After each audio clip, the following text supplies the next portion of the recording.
लग्नानंतर होईलच प्रेम मालिकेच्या आजच्या भागामध्ये आपल्याला असं पाहायला मिळणार आहे की आता इथे जी काही रम्या आहे त्या रम्याने विजयसोबत लग्न केलेलं असतं आणि लग्न करूनच ती घरामध्ये आलेली असते त्याला घर जावई बनून. हेच आपल्याला या आजच्या भागामध्ये पाहायचं आहे, त्यामुळे व्हिडिओ शेवटपर्यंत नक्कीच पहा. तर आता प्रेक्षकांनो, इथे मालिकेमध्ये आपण पाहतोय की रम्याचा पाय मुरगाळलेला असतो, तिला ठेच लागलेली असते आणि त्यामुळे ती लंगडत लंगडतच आता घरी आलेली असते. जेव्हा ती लंगडत लंगडत घरी येते तेव्हा वसू तिला म्हणत असते, अगं काय हे रम्या, जरा बघून चालता येत नाही का गं, कशी धडपडलीस गं. त्यावर ती म्हणत असते, आई प्लीज गं, खूप जास्त त्रास होतोय, खूप जास्त दुखतंय, काय करू ना मला समजत नाही, असं आता इथे ती बोलत असते. त्याच वेळेला काव्या तिथे येते आणि म्हणत असते, काय गं रम्या, ठेच लागली का. जसं आयुष्यात ठेच आणि त्याचबरोबर इथे जेवणात ठेचा गरजेचा असतो ना, तसंच सगळं काही त्याच पद्धतीने झालेलं सुद्धा गरजेचं असतं, असं ती म्हणत असते. तेव्हा आता इकडे वसू म्हणत असते, गप्प बस, खूप जास्त बोलायला येते का तुला. तेव्हा ती म्हणत असते, हो येतच ना बोलायला, बोलणार तर आहेच ना मी. आणि तेव्हा आता इकडे रम्या म्हणत असते, ए आई प्लीज तिला गप्प बसायला सांग ना, मला त्रास होतोय. तेव्हा वसू म्हणत असते, ए काव्या गप्प बस गं. त्यावर काव्या म्हणत असते, गप्प तर बसणार नाही, काय करणार आहेस, माझ्या पाठीपाठी येणार आहेस का, माझ्या पाठी येऊन मला माझ्यासोबत इथे पकडापकडी खेळणार आहेस का, ये बरं, चल बरं रम्या, ये मला पकडायला ये, असं ती म्हणत असते. अरे रे रे, पण तुला ना इथे पळताच येणार नाही, कशी पळणार आहेस तू, नाही पळता येऊ शकत. मग एक काम करूया का, आपण लंगडी खेळूया का, तू लंगडी खेळत खेळत माझ्याकडे ये आणि माझ्याकडे आल्यानंतर आपण तशी पकडापकडी खेळूया, असं ती बोलत असते. आणि हे सगळं काही बोलल्यानंतर आपण पाहतो आता इकडे वसू तिला म्हणत असते, रम्या काव्या गप्प बस. त्यावरती म्हणत असते, नाही गप्प बसणार आत्याबाई, काय करणार आहात, जा, जे काही करायचं आहे ना ते तुम्ही करा, पण मी काही केल्या गप्प बसणार नाही. त्याच वेळेला आता इकडे काव्या तिला म्हणत असते, तुझं कसं आहे ना रम्या, इथे काव्याने मारलं त्याचबरोबर पार्थने झिडकारलं तरीसुद्धा तू काही केल्या सुधरत नाहीस, बरोबर की नाही, असं सुद्धा आता इथे ती बोलत असते. त्याचसोबत आपण पाहतो आता इकडे रेखाताई जुईला घेऊन ममताई पाळणाघरमध्ये गेलेल्या असतात. आता तिथे गेल्यानंतर इथे जुईचं सगळं नाव त्याचबरोबर तिला आजपासून आम्ही पाळणाघरात टाकणार आहोत, ह्या सगळ्या गोष्टी त्या इथे सांगत असतात. आणि तेव्हा त्या म्हणत असतात, अरे वा, ही तर आनंदाचीच गोष्ट आहे, तुमची मुलगी आमच्या पाळणाघरात येणार म्हटल्यावर. तेवढ्यातच आता जुई रेखाच्या पर्समधलं अत्तर घेते आणि त्याचा वास घेत असते. आणि तेव्हा इथे आता रेखा तिच्यावर ओरडते, म्हणत असते, काय चाललंय तुझं, तू वेडी आहेस का, तुला किती वेळा सांगितलं की असं सारखं सारखं अत्तर वगैरे घ्यायचं नाही म्हणून. आणि तेव्हा लगेच आता इकडे ती त्या पाळणाघरामधल्या लेडीजला सांगत असते, म्हणत असते, खरं सांगू का, ह्या पोरीला ना इथे कळतच नाही, अहो हिला अत्ताराचं एवढे वेड आहे ना की काही विचारूच नका, असं सुद्धा आता इथे ती बोलत असते. आणि त्याच वेळेला आता इकडे त्या म्हणत असतात, असू द्या असू द्या, तुमची मुलगी फार गोड आहे बरं का, मग मला एक गोष्ट सांगा, तुम्ही आजपासूनच हिला इथे ठेवणार आहात ना. हो, मी आजपासूनच हिला इथे ठेवणार आहे, असं म्हणून आता रेखा तिला ममताई पाळणाघरमध्ये ठेवते आणि तिथून निघून जात असते. दुसऱ्या बाजूला आपण पाहतो आता इकडे वसू म्हणत असते, अगं त्याचं काय आहे ना रम्या, तुला माहिती आहे का, ह्या काव्याचे ना खूप सारे रंग आहेत बघ, म्हणजे तिला कळत नाही. अगं लग्न झालं, लग्न झाल्यानंतर ह्यांची भांडणं झाल्यानंतर तुला सांगू का, ही सोडून गेली, हिचं हे जे काही अफेअर आहे ना ते सर्वांसमोर आलं. आणि आणखी एक महत्त्वाची गोष्ट तुला सांगू का, हिने काय काय केलेलं आहे, हिने एक नाही तर अनेक उद्योग केलेले आहेत. मध्येच काय तर साडी नेसून आली, मध्येच काय तर साड्या घालायला लागली, ड्रेस घालायला लागली. आणि त्याच्यानंतर काय झालं तुला माहिती आहे का, अगं पार्थ म्हणून तर तो बोकाच ती हातामध्ये घेत होती. आणि पार्थ म्हणून तो ती बोका हातामध्ये घेत असताना तिचंच तिला काय चाललं होतं ना ते कळतच नाही. अगं आय एसची परीक्षा देते ही पोरगी, आय एसची परीक्षेच्या नावाखाली काय काय करते आणि काय काय नाही कळत नाही. अगं नुसता आय एसचा अभ्यास करते आणि परीक्षा द्यायला गेले तर ते होतच नाही. त्यावर काव्या म्हणत असते, त्याची काळजी तुम्ही करू नका, पार्थ माझा आहे, आय एसचा अभ्यास माझा आहे, तो आय एसचा अभ्याससुद्धा मीच करणार आहे आणि त्याचबरोबर पार्थसुद्धा माझाच आहे. रम्या तू कितीही काहीही कर, कितीही कुरघोड्या कर, पण पार्थ मात्र तुला भेटणार नाही, ही मात्र काळ्या दगडावरची पांढरी रेघ केलं आहे, समजलं तुला? आणि तू पार्थचं स्वप्नच बघत बस, पण पार्थ तर कधीच माझे झालेले आहेत, असं ती बोलत असते. त्याच वेळेला आता इकडे वसू म्हणत असते, आता तर आई होणार आहे, आतापर्यंत हिला मूल नको होतं आणि मध्येच हिला मूलसुद्धा हवं आहे. त्यावर काव्या म्हणत असते, मी IAS पण होणार, एक चांगली आई पण होणार, बाळाला जन्म पण देणार, असं म्हणून आता इकडे पण रम्या तुझं काय गं?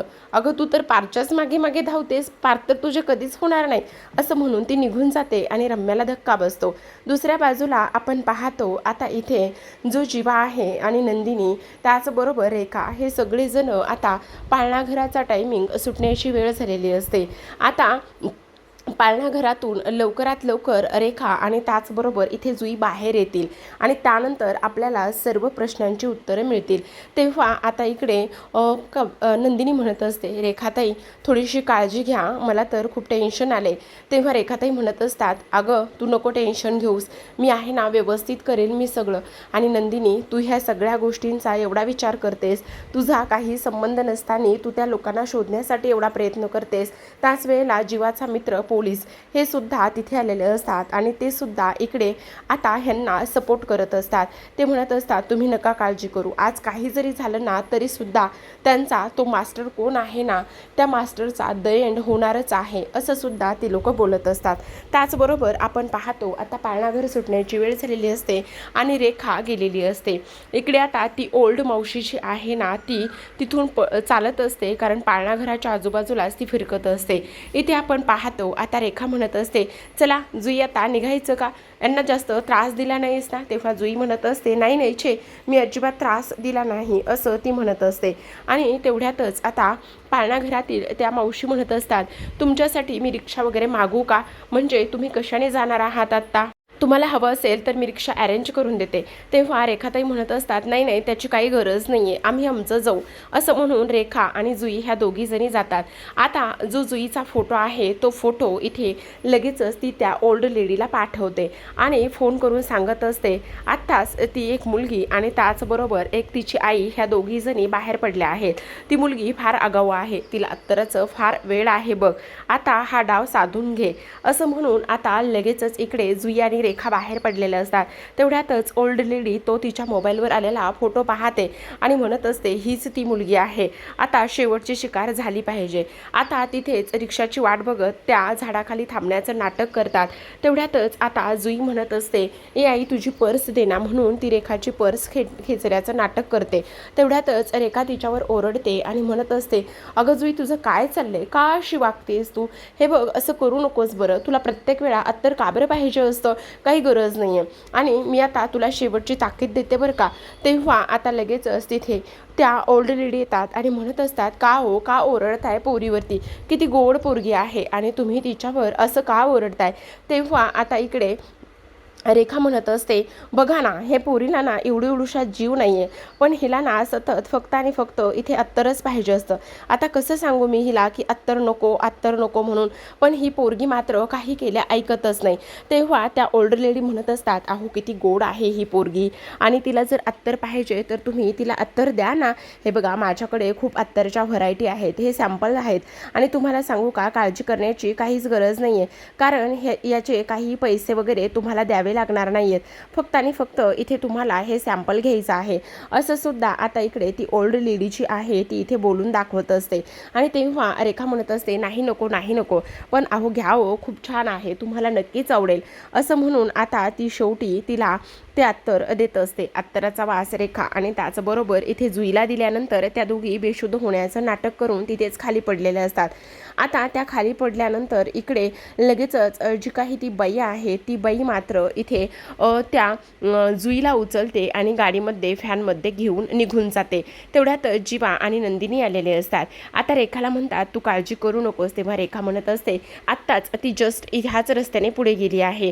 तेव्हा जीवा म्हणत असतो, आता जुईच्या हातामध्ये जे घड्याळ आहे त्याचं GPS तू ट्रॅक कर आणि ट्रॅक केलंस ना तर मग आपण लवकरात लवकर तिथे जाऊन पोहोचू, असं सुद्धा आता इकडे ती बोलत असते. त्याचबरोबर हे सगळं काही होत असताना इकडे मात्र जी ओल्ड लेडी आहे ना, ती इथे त्या जुईला पुन्हा अत्तराचा वास द्यायला लागत असते.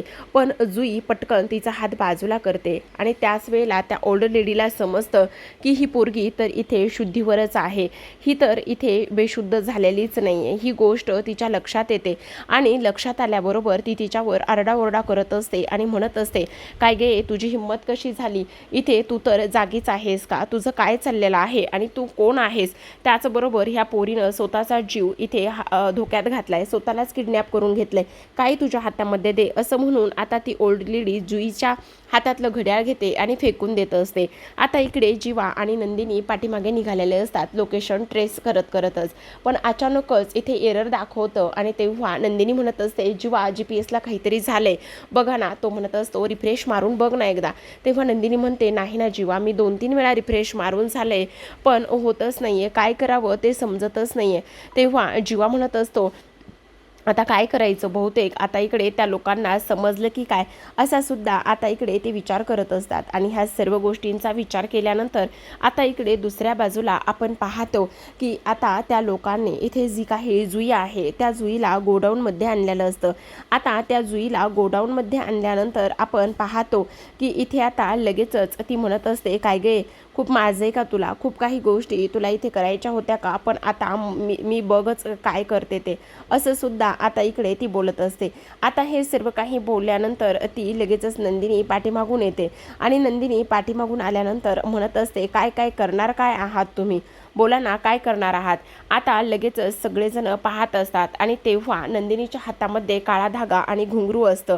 कारण इथे आता जी काही जुई आहे त्या जुईच्या हातामधलं GPS म्हणजे घड्याळ तर इथे गेलेलं असतं, पण ते घड्याळ गेल्यानंतर जेव्हा जुईच्या पायामध्ये काळा धागा आणि घुंगरू बांधून टाकलेलं असतं तेव्हा ते आता इकडे जुईने फारच हुशारीने ते तिथे रस्त्यावर एका झाडाला अडकून फेकून दिलेलं असतं. आणि ही गोष्ट जेव्हा नंदिनीला दिसते तेव्हा मात्र नंदिनी विचार करते की हे तर मी जुईच्या पायामध्ये बांधलं होतं. आता इकडे जीवा आणि नंदिनी बोलत असतात आणि त्याच वेळेला नंदिनी म्हणत असते, मला तर फार भीती वाटायला लागलेली आहे, कारण आपण स्वतःच इथे जुईचा जीव धोक्यात घातलाय का. तेव्हा तिचं लक्ष त्या दोरीकडे जातं आणि ती लगेचच घेते आणि म्हणत असते, जीवा, ही गोष्ट तुमच्या लक्षात येते का? हे बघा, हे काय आहे? मी जुईच्या पायामध्ये बांधलेला धागा आहे आणि तोच हा धागा आहे जुईने फेकलेला असावा. जीवा, तुमच्या एक गोष्ट लक्षात येते का? म्हणजे जुई ह्याच दिशेने गेली आणि आपण बरोबर त्या दिशेने जात आहोत, असं नंदिनी बोलू लागते. तेव्हा जीवा म्हणत असतो, बरं झालं आपल्याला हे सर्व काही भेटले, आता मात्र आपण जुईपर्यंत नक्कीच जाऊन पोहोचू शकतो. नंदिनी, तू अजिबात काळजी करू नको, काही जरी झालं तरी सुद्धा जुईला काही होणार नाही आणि आज मात्र त्या मास्टरचा द एंड होणार आहे, असं सुद्धा आता इकडे ते लोक बोलत असतात. आता जीवा आणि त्याचबरोबर नंदिनी हे दोघेही जण तिथे असतात आणि हे दोघेही जण तिथे असताना आपण पाहतो की आता इकडे लगेचच जे काही गुंड आहेत ते जीवाला मारायला येत असतात. आता गुंड जीवाला मारायला आल्यानंतर इकडे मात्र जीवासुद्धा त्यांच्यासोबत चांगलीच त्यांची धुलाई करत असतो, त्यांना तो मारण्याचा प्रयत्न करत असतो. आता हे सर्व काही होत असताना एक सर्वात महत्त्वाची गोष्ट नंदिनी म्हणत असते, आज काही जरी झालं ना तरी सुद्धा तुमचा इथे द एंड होणारच आहे, तुम्ही इथे वाचणार नाही आहात, कितीही आणि काहीही करा, आज तुमचं इथे मी सगळं काही संपवणार आहे.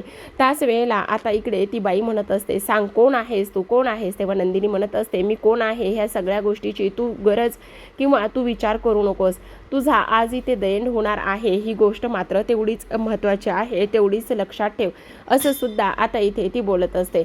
आता हे सर्व काही बोलल्यानंतर आपण पाहतो आता इकडे नंदिनी त्या बाईला म्हणत असते, सांग हे सगळं तू का करतेस, कोणाच्या सांगण्यावरून ह्या सर्व गोष्टी करतेस, बोल, पटकन बोल, असं सुद्धा आता इथे ती बोलत असते. आता हे सर्व काही बोलल्यानंतर नंदिनी त्या बाईच्या डोक्यावर असलेली जी काही नकली केस आहेत ते केस ती इथे काढून टाकते आणि ते केस काढून टाकल्यानंतर आता इथे ती तिच्याकडे पाहतच असते आणि तेव्हा ती म्हणत असते, सांग आता, सांग पटकन, तू कोण आहेस, कोण आहेस तू आणि तू हे सगळं कोणाच्या सांगण्यावरून करतेस, करतेस, तुझी हिंमत कशी झाली हे सगळं काही करण्याची, असं सुद्धा आता इकडे ती बोलत असते. पण तेव्हा मात्र ती म्हणत असते, नाही मी काही एक सांगणार नाही, पण तुला ह्या सगळ्या गोष्टींचं काय करायचं आहे, तू ह्या सर्वांची आई आहेस का? त्यावर इकडे आता नंदिनी म्हणत असते, हो इथे असलेल्या प्रत्येकाची मी आई आहे, ते तू मला सांगू नको मी काय करायचं आणि काय नाही ते समजलं तुला, असं सुद्धा आता इथे ती बोलत असते. आता ह्या सर्व काही गोष्टी इथे बोलत असताना त्या बाईला नंदिनीचा फार जास्त राग येत असतो. ती म्हणत असते, नाही काही जरी झालं ना तरी सुद्धा मी तुला सोडणार नाहीये, असं सुद्धा आता इकडे ती बोलत असते. आता हे सर्व काही बोलत असताना आपण पाहतो की इथे आता पोलीस सुद्धा आलेले असतात आणि पोलीस आल्यानंतर आता त्या सर्व लोकांना पोलीस इथे पकडत असतात. आता पोलिसांनी त्या सर्व लोकांना पकडल्यानंतर आता जीवा म्हणत असतो, आता हा जो काही मास्टर आहे ना त्या मास्टरपर्यंत सुद्धा लवकरच तुम्ही पोहोचा आणि त्याचबरोबर हे कशा पद्धतीने इथे येणाऱ्या प्रत्येकाला किडनॅप करतात, काय करतात हे सुद्धा तुमच्या चांगलंच लक्षात येईल. आता इकडे जुईला तिने वाचवलेलं असतं आणि त्याचबरोबर आता इकडे ती लोक त्यांना घेऊन गेलेली असतात. आता त्या लोकांना ती घेऊन गेल्यानंतर इकडे आता जीवा आणि नंदिनी हे म्हणत असतात, तुम्हाला काळजी करण्याची काहीच एक गरज नाहीये, कारण एक गोष्ट लक्षात ठेवा, तुम्ही आता तुमच्या आईबाबांपर्यंत सुखरूप आम्ही तुम्हाला पोहोचवू, असं सुद्धा आता इथे ते बोलत असतात. आता हे सर्व काही झाल्यानंतर आता इकडे जुईला मात्र फार जास्त आनंद झालेला असतो आणि तिला आता आनंदामध्ये ती हसत सुद्धा असते. तर आता प्रेक्षकांनो हे सगळं तर झालं, पण आता जो जीवा आहे ना तो जीवा जो काळा धागा इथे जुईने तिथे टाकला होता ना तो काळा धागा आता इकडे तो जुईच्या पुन्हा पायामध्ये बांधत असतो आणि तिला म्हणत असतो, आता हा कायम तुझं रक्षण करेल आणि त्याचबरोबर तुला काहीही होणार नाही, ह्या गोष्टीसुद्धा तेवढ्याच महत्त्वाच्या आहेत, असं सुद्धा आता इथे तो बोलत असतो. त्याचबरोबर आपण पाहतो इकडे आता जुई म्हणत असते, तुम्ही असताना मला काही होणार नाही, मला पूर्ण खात्री होती की नंदिनी ताई आणि त्याचबरोबर जीवा दादा तुम्ही दोघेही जण मला काही होऊ देणार नाहीत. आणि त्याच वेळेला आता जीवा म्हणत असतो, नंदिनी आता तुझ्या एक गोष्ट लक्षात येते का, जेव्हा आपली मुलगी या जगामध्ये येईल ना तेव्हा मात्र आपल्याला तिला ह्या सर्व गोष्टी सांगता येतील की आपण कशा पद्धतीने शूर आहोत आणि काय आहोत म्हणून. तेव्हा नंदिनी म्हणत असते, हो जीवा येईल तेव्हा येईल. त्याच वेळेला जुई म्हणत असते, आता तुम्ही एवढं सर्व सगळ्यांसाठी चांगलं काम करताय ना तर देव तुमचं नक्कीच लवकरात लवकर ऐकेल तथास्तु, असं म्हटल्याबरोबर नंदिनीला आता चक्कर येते आणि नंदिनीला चक्कर आल्यानंतर ती तशीच खाली पडते, तिचं डोकं जाम झालेलं असतं, गरगरत असतं. आता त्याच अवस्थेमध्ये जीवा पटकन तिला घरी घेऊन जातो. घरी गेल्यानंतर आता बेडवरती नंदिनी झोपलेली असते आणि तेव्हा जीवा सुद्धा तिच्या बाजूला बसलेला असतो. आता इकडे तो तिला उठवण्याचं पूर्ण काम करत असतो, म्हणत असतो, नंदिनी नंदिनी प्लीज उठ ना, उठ नंदिनी उठ नंदिनी, असं तो म्हणत असतो. आणि तेव्हा आता इकडे जे डॉक्टर आहेत ते सुद्धा आलेले असतात आणि डॉक्टर इथे आता नंदिनीला चेक करत असतात. आता डॉक्टर नंदिनीला चेक करत असताना इकडे त्यांना उन्हामुळे हा सगळा त्रास झालेला आहे ही गोष्ट आता इथे समोर आलेली असते आणि उन्हामुळे त्रास झाला आहे, तुम्ही यांची काळजी व्यवस्थित घ्यायला हवी होती, असं सुद्धा आता इकडे ती लोक बोलत असतात. आता हे सर्व काही बोलत असताना आपण पाहतो की आता लगेचच इथे जी काही आपली मानिनी आहे ती मानिनी आलेली असते आणि मानिनी म्हणत असते, हे सगळं काय आहे, आणि त्याचबरोबर जीवा मी तुला अजिबात माफ करणार नाही, तुला मी किती वेळा सांगितलेलं आहे की इथे हे सगळं तू करू नकोस म्हणून, हे सगळं कशामुळे झालंय, अरे ती तुझ्या एवढी स्ट्रॉंग नाहीये, ती थोडीशी नाजूक आहे ना, मग तरीसुद्धा तुला ह्या सर्व गोष्टी कळत नाही आहेत का जीवा, असं मानिनी म्हणत असते. आणि त्याचबरोबर आता हे सगळं तुझ्यामुळेच झालेलं आहे, तू उन्हामध्ये तिला घेऊन फिरतोयस आणि तुमचं काय चाललेलं आहे ना ते सुद्धा मला हल्ली अजिबातच कळत नाही, तुम्ही मला ह्या सर्व गोष्टी सांगत सुद्धा नाही आहात आणि त्याचमुळे मी आता तुम्हाला माफसुद्धा करणार नाही, असं सुद्धा आता इकडे ती बोलत असते. तेव्हा जीवा म्हणत असतो, अगं आई थांबणार आहेस का, ऐकून तरी घेणार आहेस का. तेव्हा आता ती म्हणत असते, नाही मला तुझं काहीच ऐकून घ्यायचं नाहीये, पण काय चाललंय तुमचं बोल ना, आज सकाळी सकाळी तुम्ही न नाश्ता करताच निघून गेलात, नाश्ता न करता निघून गेलात आणि त्यानंतर ही तिची अशी अवस्था झालेली आहे, काय गरज आहे एवढी दगदग आणि ह्या सगळ्या गोष्टी करण्याची, बोल ना का करतोयस असं, बोल ना का करतोयस असं. त्यावर आता इकडे लगेचच जीवा म्हणत असतो, अगं काय चाललंय तुझं, तू मला बोलून देणार आहेस का नाही, तू जर मला बोलून दिलंस तर मी बोलेल ना, पण तू मला बोलूनच देत नाहीयेस, तू कंटिन्यू बडबड करतेस आणि पुन्हा मला म्हणतेस की नाही तू बोलू नकोस वगैरे वगैरे, ह्या सगळ्या गोष्टी तू बोलतेस, मग मला सांग मी कशा बोलणार आहे, असं आता इकडे तो बोलत असतो. आता हे सर्व काही बोलल्यानंतर आपण पाहतो की इथे आता लगेचच जो काही जीवा आहे तो म्हणत असतो, बघ बाई नंदिनी, तुला जे काही सांगायचं आहे ना ते तू सांग, मी तर आता काहीही बोलणार नाहीये, असं आता इकडे तो बोलत असतो. त्याच वेळेला आता इकडे पार्थ जो आहे ना तो पार्थ मानिनीला शांत करत असतो आणि म्हणत असतो, आई प्लीज तू जरा शांत बसणार आहेस का? प्लीज प्लीज ह्या सगळ्या गोष्टींचा विचार नको करूस ना, जरा शांत बस आणि त्यांना सुद्धा बोलायला दे जरा. त्याच वेळेला नंदिनी म्हणत असते, ऐका नाही, काय आहे ते मी तुम्हाला सांगते. हे बघा, जे काही पाळणाघरातून लहान मुलं गायब होत होते ना, रेखाताईंचा भावाचा वेदांत हा गायब झाला आणि तो गायब झाल्यानंतर इथे ह्या सगळ्या गोष्टी शोधण्याचा आम्ही प्रयत्न केला आणि त्यानंतर आम्ही जी जुई आहे ना त्या जुईचं जे काही तिला आम्ही वापर करून घेतला आणि त्याचबरोबर तिला त्या ह्याच्यामध्ये पाळणाघरामध्ये पाठवलं आणि तिला पाठवल्यानंतर तिच्याच थ्रू आम्ही इकडे तो सगळा सोक्षमोक्ष लावला आणि त्यामुळेच आमच्यासोबत हे सगळं काही होत आहे, असं इथे ती बोलत असते. आणि त्याचबरोबर हे सगळं काही बोलल्यानंतर आता पार्थ म्हणत असतो, आणि त्याचबरोबर आता हे सगळं काय आहे, कोण हे सगळं करतंय, ह्या सगळ्या गोष्टीमध्ये काहीतरी आपण थांबवलं पाहिजे. आणि त्याचबरोबर लोक एवढ्या खालच्या थराला जाऊन कसे काय वागत असतात हेच मला कळत नाही, असं सुद्धा आता इकडे तो बोलत असतो. आता प्रेक्षकांनो, इकडे आजच्या भागामध्ये एवढंच. उद्याचा भाग फार इंटरेस्टिंग आहे बरं का. शेवटी आता नंदिनीला पुन्हा एकदा चक्कर आलेली असते दुसऱ्या दिवशी सकाळी आणि त्यानंतर तिला डॉक्टरांकडे नेलेलं असतं. जेव्हा डॉक्टरांकडे घेऊन जातात तेव्हा मात्र इथे आता आनंदाची बातमी असते. जीवा नंदिनीला उचलून घरी घेऊन येतो आणि म्हणत असतो, अरे हत्तीवरून साखर वाटा रे, हत्तीवरून साखर वाटा, कारण माझी बायको सुद्धा आई होणार आहे, असं ती बोलत असते. त्याचबरोबर आता इकडे पेढे आणावे लागणार आहेत, असं इकडे ते लोक बोलत असतात. आता इकडे रम्या आणि त्याचबरोबर इकडे विजय हे दोघेही जण लग्न करून घरामध्ये आलेले असतात आणि त्याच वेळेला आता इकडे लागणार तर आहेच, पेढे तर लागणारच आहेत, असं ती बोलत असते.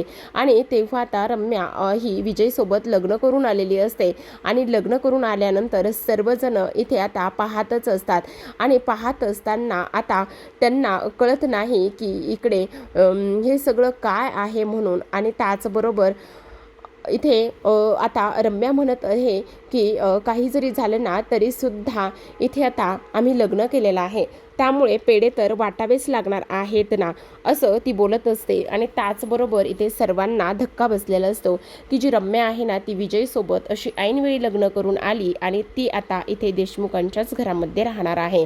तर पाहत राहा, लग्नानंतर होईलच प्रेम. भेटूयात उद्याच्या भागामध्ये, तोपर्यंत धन्यवाद.